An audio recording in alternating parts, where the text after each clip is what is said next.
If your vehicle is not equipped with this instrument panel, please see your owner's manual for more information. The Intelligent Forward Collision Warning, or I-FCW system, automatically turns on each time the ignition switch is placed in the on position.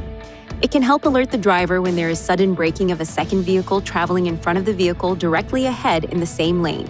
The system uses a sensor located on the front of the vehicle to measure the distance to those vehicles traveling ahead of you. If there is a risk of a forward collision, the system warns the driver by blinking the vehicle ahead detection indicator and sounding an alert. The system operates at speeds above approximately 3 miles per hour. To enable or disable the system, use these controls to select Settings, Driver Assistance, Emergency Assist, then Emergency Braking to toggle the system on or off.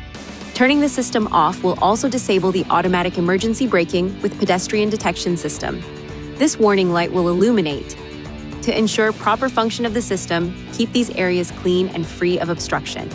If any of these areas are blocked, this indicator and/or this warning message may be displayed. The indicator will flash when only the camera is blocked. When safely parked, clear any obstructions to resume normal system operation. If the problem persists after clearing any obstructions, it is recommended you visit a Nissan dealer for service. Please see your owner's manual for important safety information, system limitations, and additional operating and feature information.